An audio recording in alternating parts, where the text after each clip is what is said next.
TA valve and STAP, a lot of times on your air handling units, you know, those have the, you know, a very close proximity to your pumps, generally speaking. With your larger ATC valves, you usually use vertical globes in that situation for like 2.5, 3, 4-inch ATC valves. It's a globe, okay. Because what will happen here is we can actually put this in and put it right across the ATC valve around your air handling units and give you a control valve authority of at least 0.7 or better. So we can actually set it for your design pressure drop. That way, that valve will modulate down into another region very, very well. For your air handling units, we're doing better delta T's. Yeah, yeah. So here again, we can help out that situation as well. We did this at UNT, the biology building, when they did their air handling unit changeouts. They're running 12 degree delta T's constantly across those coils. So I mean, they're doing very well down there. They're actually getting ready to do the next phase of that, and they're going to use the exact same configuration again because they were so happy with the performance. They had no complaints at all. One thing I would recommend, if you have a job that you're looking at, please give me a call or Jason or Bill. We'll come in, we'll sit down with you, we'll look at your system, how it's designed, how it's laid out, to make some recommendations as to where to put the valves, how to break the system down into the modules like we were talking about. Generally speaking, where you would normally put a balancing device, that's where we put an STAP valve. But we might also find some spots where it makes sense to maybe eliminate a few other balancing valves, or maybe we need to put in one STAP in this position with a TA valve, that sort of thing. So we can put them all right at the coils, or most likely, this is what we're going to do. We'll have a main, we'll have a branch run out, we use a DP controller here, then a standard balancing valve at each one of the coils. That tends to be the most efficient way to do it. Well, normally our detail always shows that it's balancing every coil. Right, and that's usually what we recommend. So the one thing that I will say though is when we sit down and we look at these drawings with you, you're designing the system. This is your system. We're here as an asset and a partner to you to make sure that your building runs right. These valves are not very expensive. We're not getting rich asking you to specify these valves or design them into your system. But what we're doing is we're making sure that you're getting the correct flow of your interfaces. You're not running the pump too hard in order to accomplish your goal of comfortable indoor temperature, and you don't have noise in the system. I mean, that's what this is. It's helping you design a better system that will operate exactly as you've designed it. Okay? So, I mean, that's what this is. I mean, TA in the Hydronics College is devoted to educating the engineering community as to what's going on in Europe, what they've found, and some of the successes that they've had, as well as some of the failures. But you know, mostly their successes when it comes to energy conservation. But this is the way that they've been doing it there for some time. It's worked out very, very well. You will need to put a flow meter each coil. Flow meter?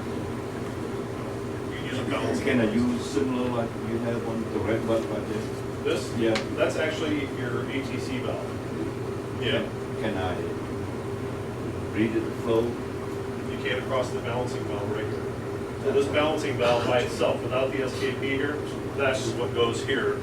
And then we'll use this as your isolation valve and your flow measurement device at each one of the coils. Not the STAP here, not this, just that. Yep, just the valve she has right there. Which I believe you already have TA specified, if I'm not mistaken, right? Well, what I'm trying to do is get rid of the flow element every coil that we have.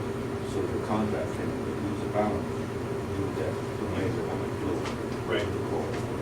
Yeah. That's the way I try to. Yeah, I've seen a pretty. Yeah, that's a lot of extra equipment. Just a flow element, yeah, to measure the contact people. Yeah. That's where anything we can similar. Yeah, let's keep doing it. Don't have to defend that one very hard. That will take you don't really need a flow meter with this valve. I mean, if you look at the handle on it, that's the balancing device right there in the world. What's this guy's name? I mean, I mean, TA knows their stuff when it comes to balancing valves and the design of it. I mean, they have gone through these valves with a fine-tooth comb over 50 years of design and development to produce that valve that you see right there. So we can get down, the meter that we have now will get down to hundredths of a foot pressure drop. You know, there is still an accuracy range there, plus or minus 5%, but the closer we get that, the better off you're going to be. And plus, when we set these valves, the whole purpose of my balancing device is to give you 100% flow, you need 100% output. That's why we say use this as your isolation valve too. Then it serves double duty at the same price. So I use this one, so I don't have to use a balancing valve, right? That is a balancing valve. That's it. That's it. I mean, I don't Two in one. have to use the meter. Yeah, no flow meter. They got it all taken Three care of of them. for you. You Yeah. figured that's your problem with someone? Yeah, we haven't even seen Excellent. a drawing yet. We're just that good. Yeah. So do you have any other questions? Yeah, does gravity affect that now? Does gravity affect that for now? Does it have to be horizontal, vertical, No, no. They can be installed head down or head up. My personal recommendation is head up. And the reason that I say that is, if you look at the drawing here, Yeah. there's a small pressure channel that goes in right here. Okay. And if they don't clean the system out, there is the chance that you could end up with some rust, flakes, or debris collecting in this if it's head down. Same thing with the TA valve here. There's, I mean, this is not there's really no flow in here except for when you're filling up the ground. But I recommend it being head up. You just don't want debris collecting down in there and possibly fouling it over a period of time. So I do recommend these guys be head up. But as far as installing these at like your coils, head down is fine.